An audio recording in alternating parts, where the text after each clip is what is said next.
What? Um, our usual chair of proceedings, Bray, is not introducing us today because he is going to be giving us the talk. Um, Having taken on this role of introducing Bray, who is well known to you all, I've realised I have not in fact, got in front of me the title of his talk, for which I enormously apologise, Ray. I'm going to hand over to him now with apologies and thanks. Thank you very much, Ray. Okay. Well, hello, friends, and welcome back from our summer holidays. I hope you all had a good time. And I will begin.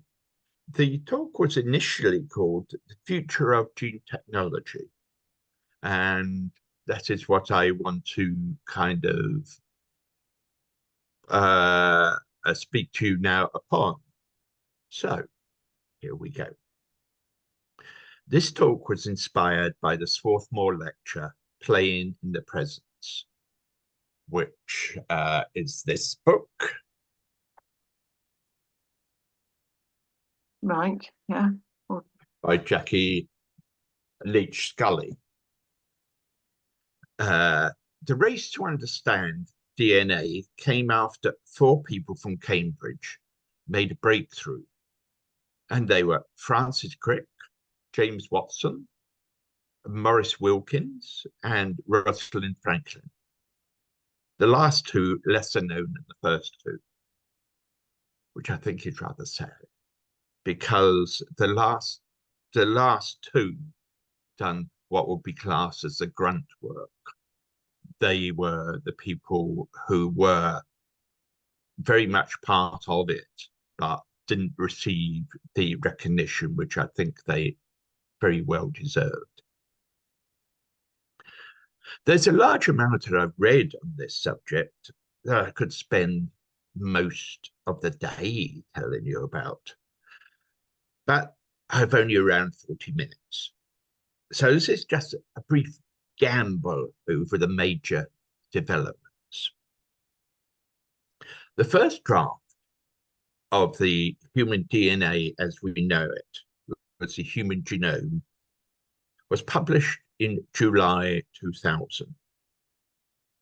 As you can guess, that is a fair old time back, but the developments from that have just been astronomic of what has been developed after that.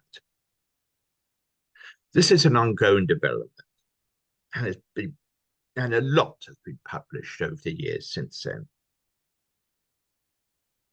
With the exception of identical twins, no 2 individuals of the approximately over 6 billion people who inhabit this earth we have today have genomes that are exactly the same. If you think about this for a moment, it's mind-boggling, isn't it, really? Human genomes are made up of around 3 billion nucleotides, and only a surprising small number of them need to differ from one another to make each person unique. And I think that's quite remarkable because it also says, that in Quaker Faith and Practice, that each of us are unique. Each of us are a child of God and therefore unique. Even from identical twins, it has been found that their brains are unique because they may have the same genome in that respect, but their brains have developed differently because they are not thinking the exact same thing as each other. Therefore, there is development within their brain which is different. So each one of us is truly unique. Nucleotides are the subsets of DNA, and they make up the genetic code of A, T, G, and C. This is a subject on its own. If you want to know more of this, you will need to do your own research, as I started to struggle to understand it myself. As you can probably gather, it's complex. I will now go into something that I think is truly amazing. These are stem cells. This is a single cell, so small that 1,000 of them can be fitted into a letter O.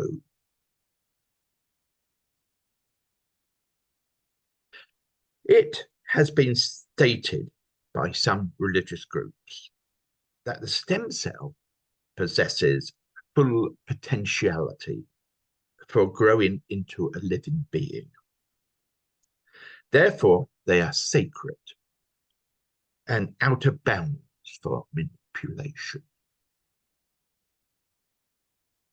In the US, George Bush, well-known American president, who him and his dad became president, agreed to this, and a ban was put on in America to stop any research into this.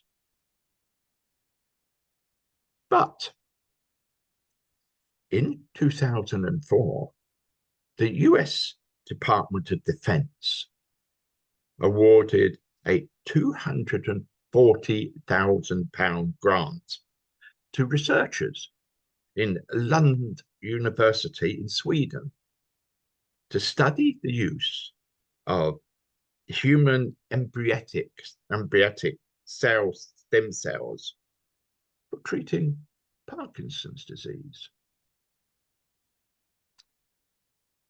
I wonder how further that has gone with other countries, because they are not, many of them are not publishing this work, but only keeping it to themselves in their own countries.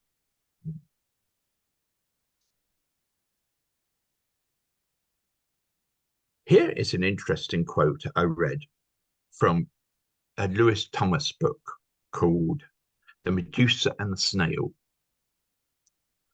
DNA copying manages to blunder slightly and at a rate that ensures both continuality and evolutionary change. Different, you would say.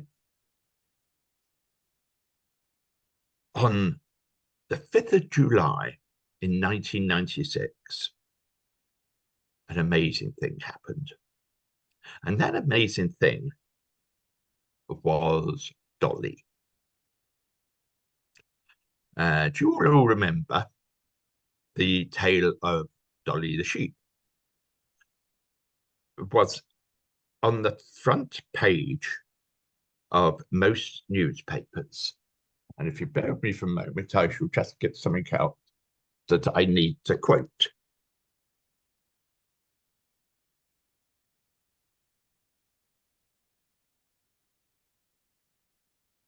But of course, I forgot to. Here we are. On June 1996, a sheep was born. Dolly became the overnight global sensation because of her incredible, unusual gene. It hadn't come from a normal fusion of sperm and cell genomes, but from an adult mammary gland. Dolly was living proof that cloning was not science fiction, and in honor of her origins, she was named after none other than Dolly Parton. One sheep provided her egg, a second her DNA, and the third carried her to full term. She could boast having not one, but 3 mothers.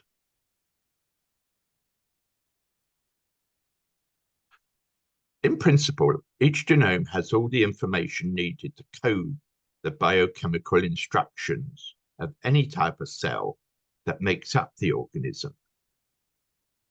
One genome wrought upon the union of sperm and egg creates all the specialist parts for a body, from kidneys to eyes to heart to skin. Each fertilized egg starts omnipresent, but repeatedly divides to create stem cells, and then daughter cells with each with a specific function. As you can see, that's quite amazing how far we've come, how much that it could be said by some smaller minds. We are gods sitting over the animal kingdom. And I was thinking of putting something in from the X-Files, a kind of, but I thought maybe that's a little over the top.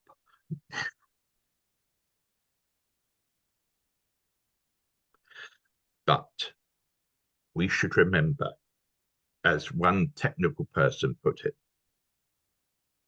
there is a very strong fear that genetic choice may end up eradicating distinctive humans.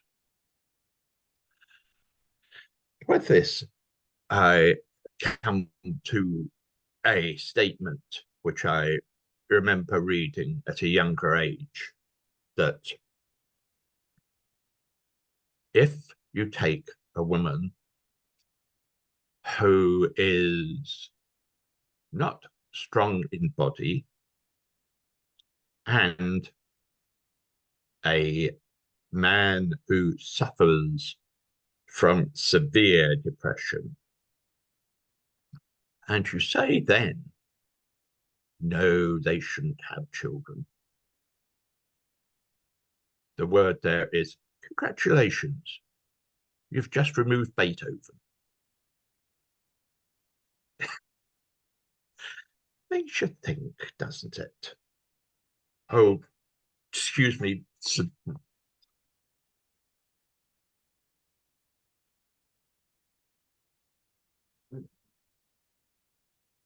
I'm chatting in my Zoom call at the moment.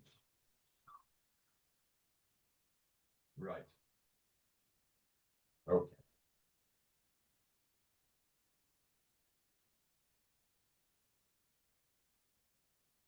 Sorry about that, friends.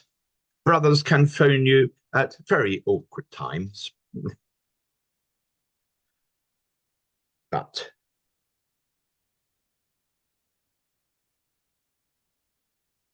they were, as I said about Beethoven. But again, if we consider what we can do, now we have the knowledge of such things, is it right? And I have an opinion here that we can, in the future, remove such things from the child, such things as sickle cell anemia, cystic fibrosis, and hemophilia. Should we be able to do that? I believe we should. I believe it is a good thing to be achieved. I think also, if I went a little further than that in the future, all children should be born with 4 good limbs and eyes and ears and mouths that work. Surely this is something to be achieved. This is, might I say, controversial, but it is my view.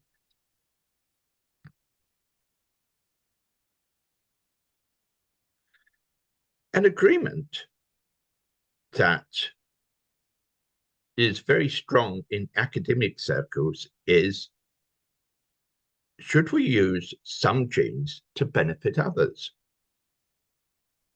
If there is would there be such a thing as called a music gene?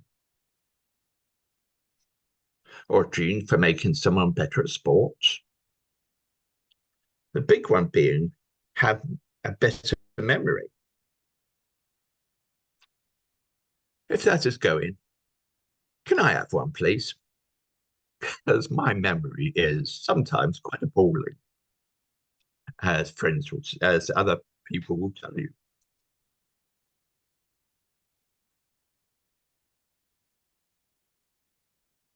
Do we owe it? Has a lawyer made this statement? Do we owe to our children good genes if we can provide them? A lawyer made a statement that one day it may be argued that deliberately not giving them the best genes available is a form of child abuse. There's a thought to be conjured with.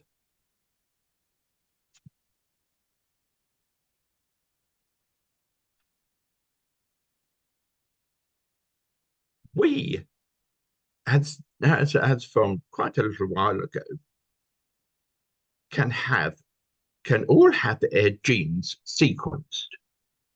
Now, in 2013, the most famous personal gene DNA sequencing was a company based in Silicon Valley, and it was called 23andMe. Has anyone heard of that one? No, yes, no, no. It was quite famous in its time. It had a customer base of more than 400,000 people. In early 2024, they added this to their website. Find out what your DNA says about you and your family.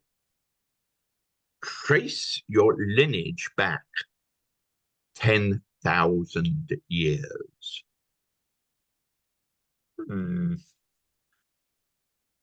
want to know what rogues and vagabonds and perhaps naughty people were in your lineage. I'm just a very inquisitive type person, so I might think about that. But like most things today, they have been overtaken. Because based in Shenzhen in China, the Beijing Genomic Institute become the biggest provider of genome services to the world. They don't publicize how many people that they have helped, but it is conservatively estimated that it goes into the 10 figures. That's a lot of people.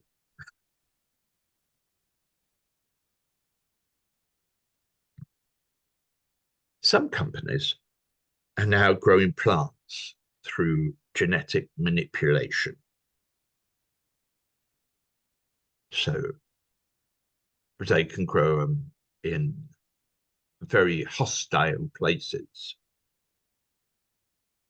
They don't need pesticides, which I think is an exceedingly good thing. And they need less water. And as we are coming to plant places which are becoming more desertified,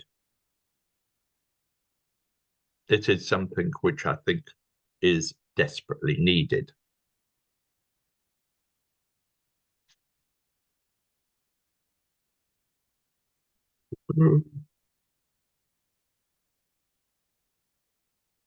Since I was a small boy, I remember genetics being used then, but we called that breeding of chickens, a better strain of chicken or cattle. That goes really back to what before the within the 19th century, you had different cattle breeds to make a better cattle, to make a better sheep, to make a better.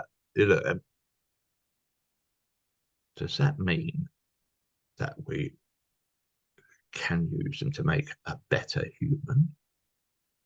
And what is a better human, I ask? That is a whole other talk, which is wandering off on its own. And like many of the things I have read, I thought I could write this within a week, 10 days maybe. But I kept wandering off to different avenues of different places where this could go.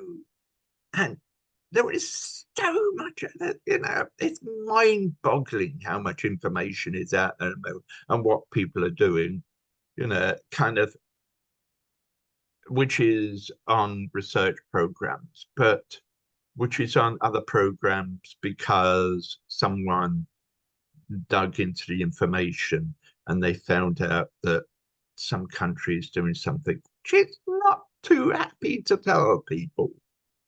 And it's this just go, what will I do? But here's something which is only started to be developed over the last few years. And the discussion of this is there's a relatively new subject which is coming in the field. And it's called the microbiome. And I'll pronounce micro, B-I-O-N-E. This is what is in your stomach. It is a new study by a chap called, where is it? Professor Tim Spector was the first man to do this. And just before I finish, I shall give you a couple of books which I've studied so you can actually write them down and go, I want to read about that or something. But Professor Tim, I think, was a brilliant chap. One of the, and I, which I admire, and I admire a few scientists, but this man, yeah, he's my man, basically, because what Tim was saying is that due to their discovery of this, what we eat is effectively different from, we might eat the same food, but it affects us differently in our gut. Therefore, the idea that diets are, they're so passe, my friend, you shouldn't affect them anymore. Basically, because if food affects us differently within our gut, within the genes in our gut. A diet which is for 2,000 people, you're wasting your money. Doesn't work because we are affected. We all know foods that we eat. Sometimes we will put on weight. It's nearly simple, but it is not that simple. It is quite quite amazing. And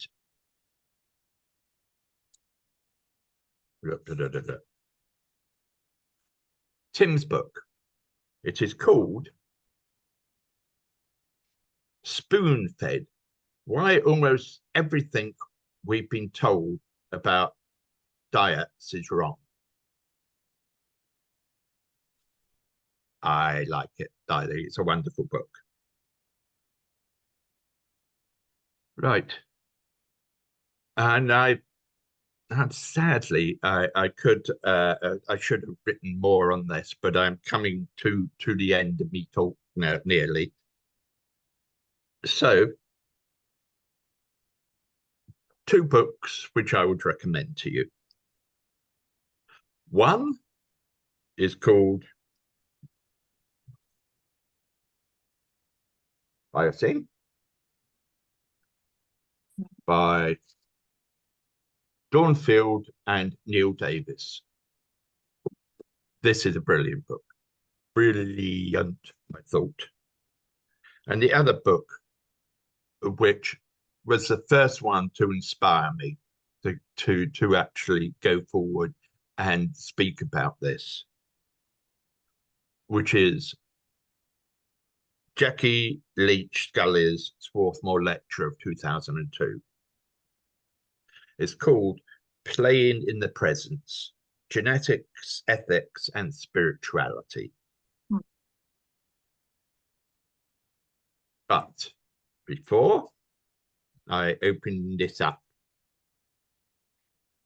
I'd like to read a bit of Jackie's book as an end bit. Beyond genomics, epigenomics, EPIGENOMICS,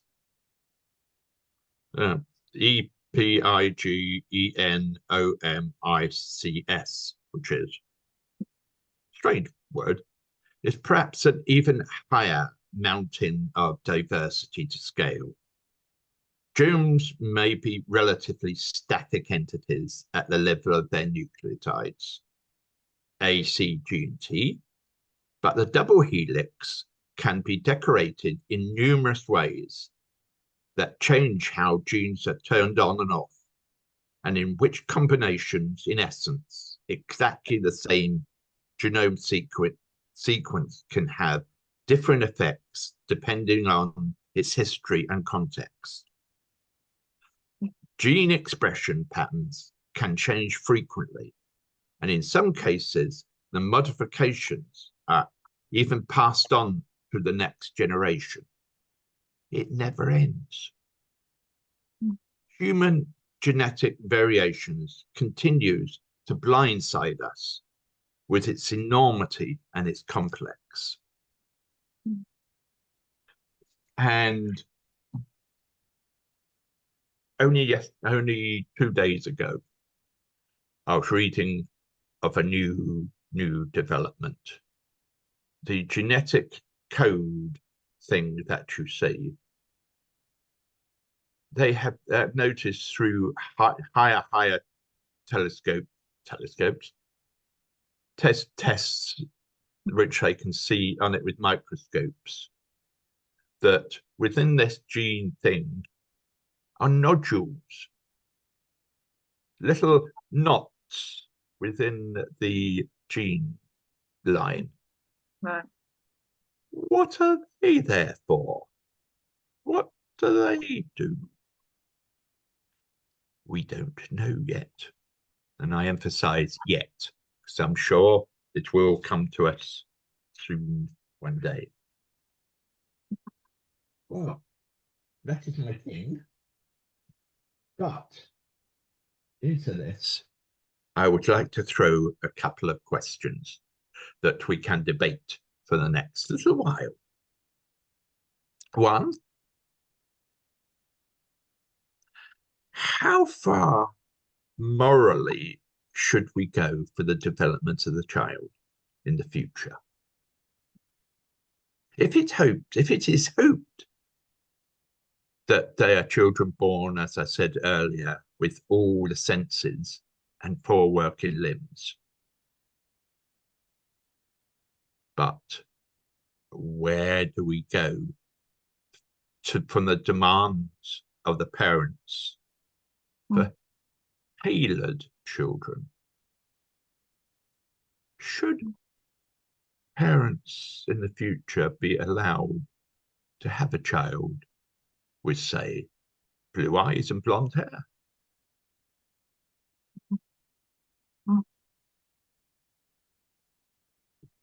The more, this is only religious groups at the moment, say we should not play God by trying to develop children intraveno. But if we say then, the other side of the argument, did the same God give us the tools to do this? Therefore, are we doing God's work? And the last one, which I think is the most controversial, due to the amount of children, the amount of people now on the planet, should we restrict the birth from some people? That, I think, is playing God. I don't think he'll be pleased. Or, whoa, they will be pleased. Him, her, or other, as we see God. But, and it has been rambling on now for 40 minutes, which was my allotted time. I would leave it to a couple of other people to make some comments now. And I won't, as I before, interrupt. Yeah. People need to remember to unmute themselves before they make say anything. Golly, you've given us such a lot to think about there, haven't you? Which was the idea? Oh, golly. Oh.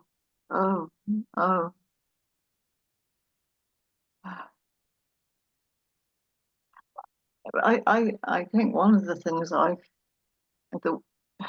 concerns me is I don't trust my fellow brethren consistently or even often to make the right choices on my behalf.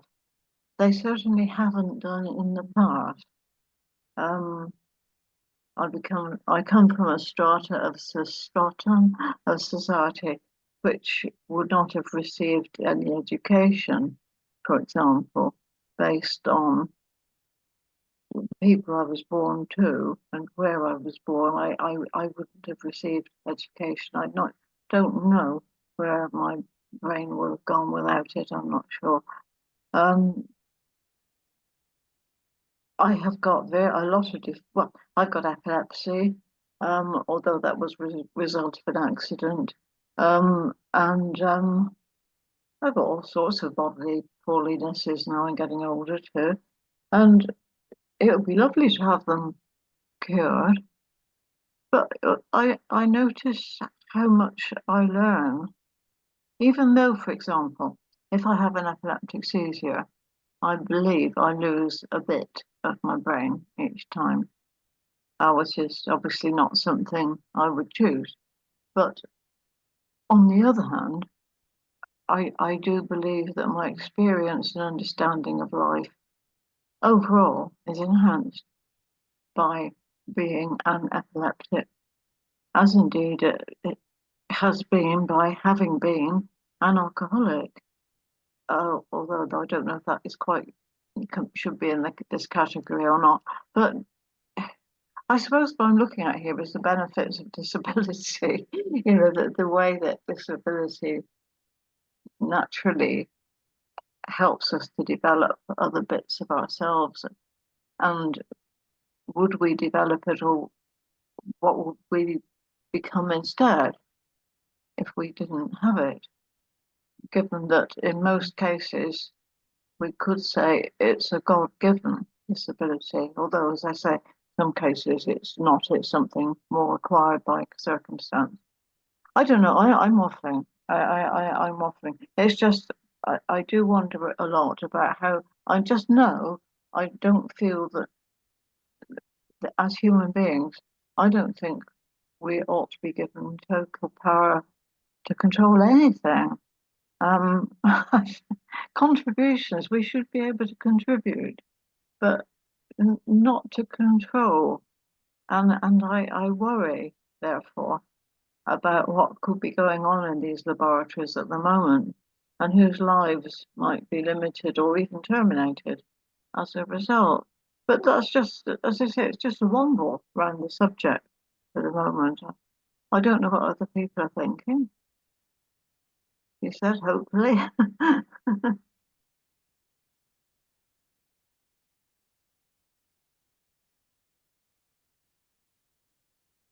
Mary? Right. No, as I said in a paper there, I would happily remove some of the more horrible things that happen to people,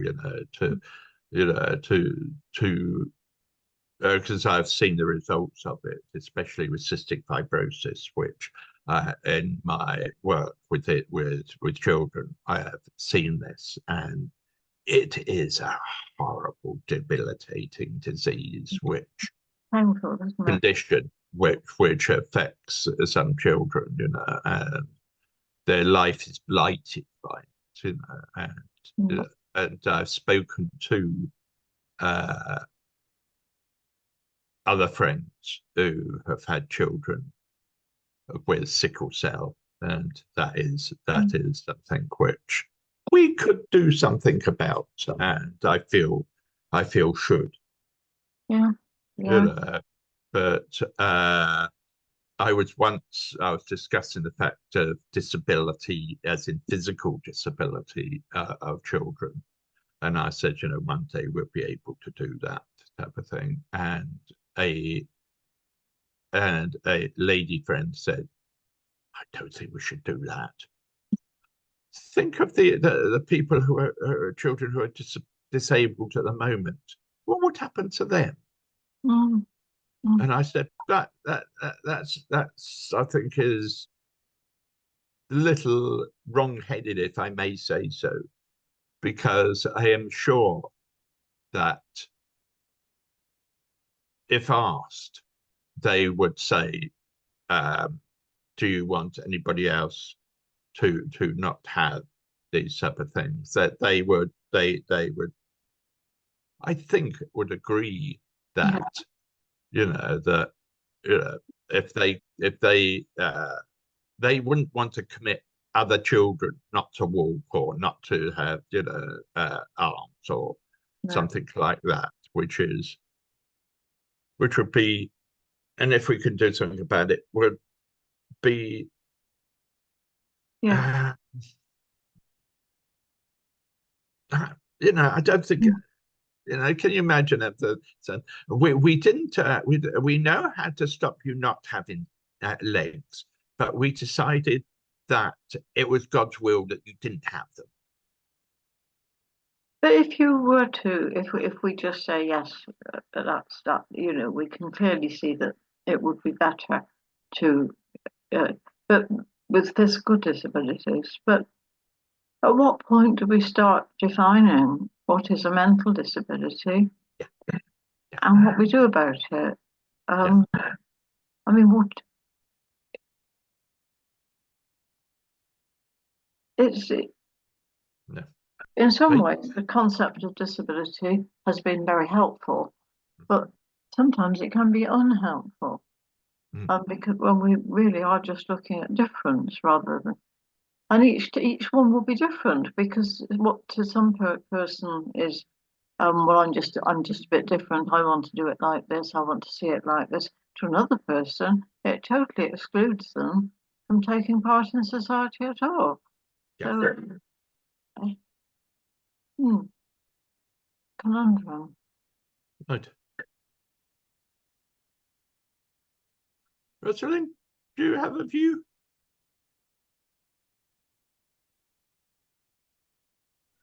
Well, first of all, thank you, Ray, for what is quite a mind-boggling concept. I can totally understand how you ended up going down multiple rabbit holes while you were researching and preparing. As you were talking, I was thinking about, if we were genetically modified in the womb, as I say, and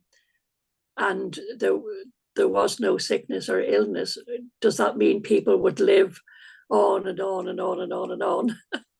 What would actually kill us off? And it's tempting to think on the flip side that, gosh, the governments would be delighted. They wouldn't have to raise funds for health services, and and I think of all the huge number of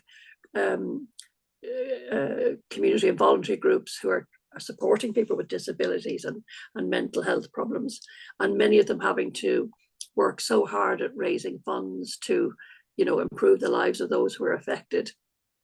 So as I said, it's simplistic, but it would be very tempting to think, wow, that would be amazing not to have to do any of that.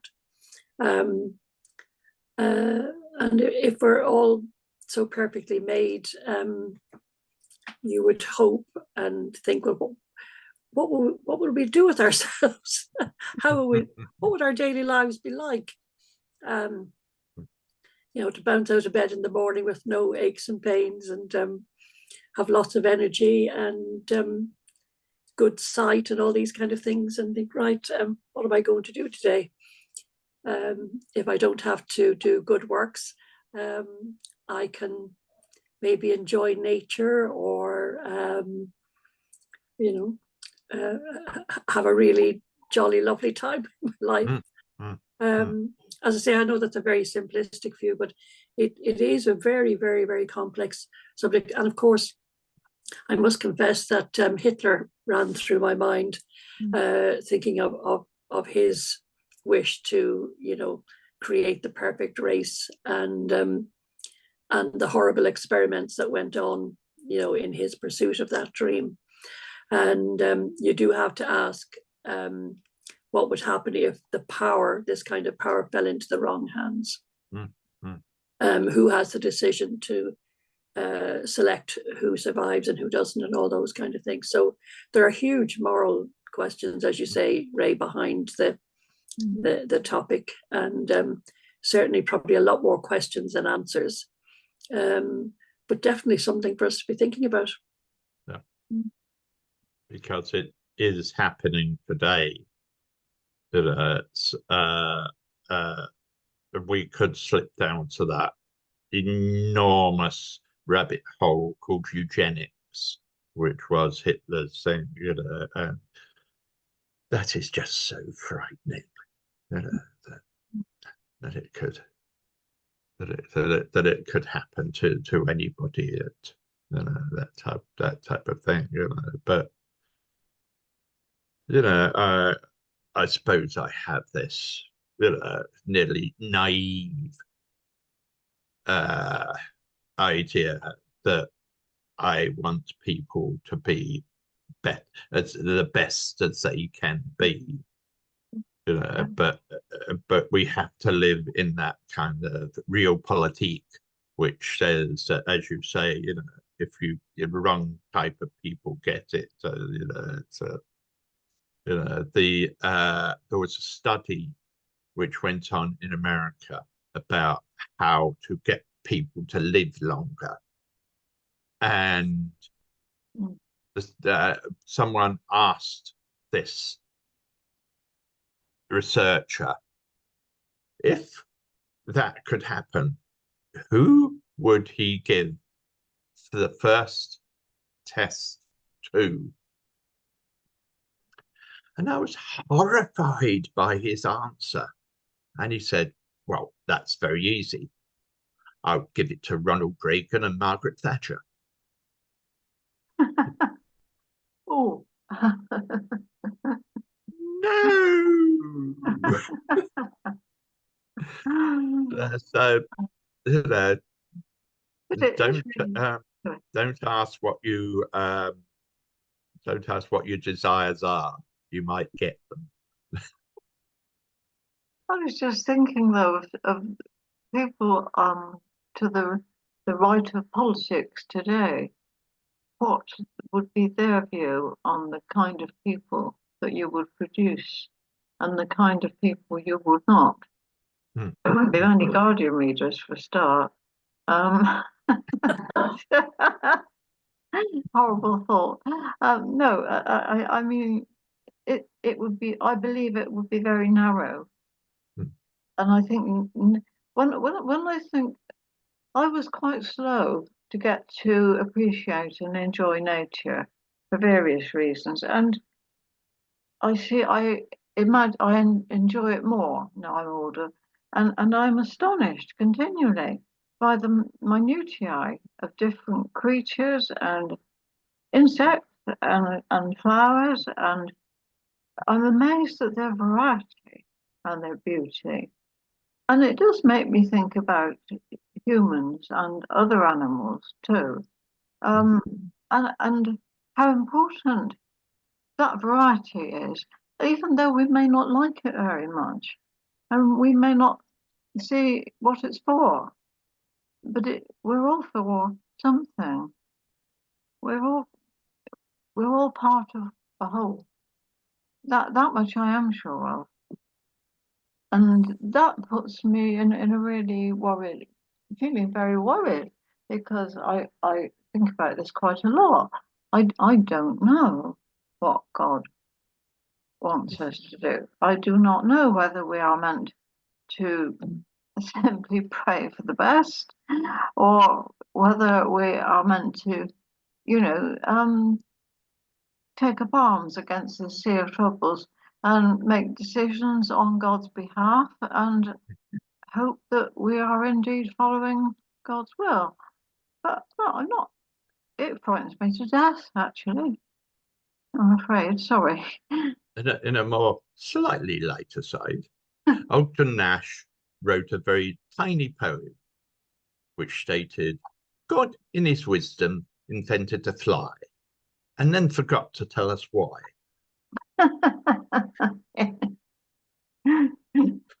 That's good, that one. Yeah. Yes. But we obviously know why, but but it's one of those things, isn't it? As you say, you don't know until lots of things happen and it's not there anymore. Oh yeah. But they were. But within the next 10, 15 years, I think we must accept there is going to be major developments within the field, because so many people are researching it, so many people are deciding this, that, and other thing. Because we are told we can't feed ourselves as an expanding nation, expanding world. Yes. But does that mean we start to develop synthetic foods and other substances that, as that word in quotes, the poor can eat? Yeah. It's an interesting thought, isn't it? But thank you very much, Ray. I found this very interesting. I'm disappointed we didn't have more people present, but I'm hoping that they'll clock in later. I would do my best on that and try and do my best not to lose your talk, because I once lost Rose's, I'm afraid. Yes, I'm sure. I'd like to see. I think that more can develop, and I won't ask Mary because I think we've sent her to sleep. Is she? Oh dear. Hello, Mary. Are you still with us? Let me just have a look at, or maybe you, if you got it in front of you, Ray, what it is for? Oh, here we are. No, next week, we've got David, who's unexpectedly missing in action this week. Talking, he's discussing, can solar power and meditation be the road to peace? He was thinking very much about, obviously, all the disputes and wars going on across the planet at the moment. I know David himself does a great deal of meditation, and perhaps together with solar power, we may make it achieve. Right. Well, that's all I had for you. But well, thank you for listening. It has been I have enjoyed it. Well, I enjoyed listening. Thank you very much indeed. And I'm sure that it will be listened to by other people as well, so don't worry. And of course, maybe, hopefully, I don't know whether, we've been getting the words up on screen. Will they be available when we stop it? So if Gordon looks at it, or for example, looks at this talk later, it should have the written word in front of it as well. We think. Oh, we hope so. Okay. All right. Were you able to read it, Gordon? Yes. Though I must say some of the misprints were entertaining in themselves. And I tried to enhance my words properly. I think it's just that the interpretation bit isn't very good. I don't think it's the speaker. But, okay. All right. Well, thank you all very much, and I hope to see you next. Friends. Okay. Bye. Bye. And I've got to work out how to do this without losing anything. Right, I can do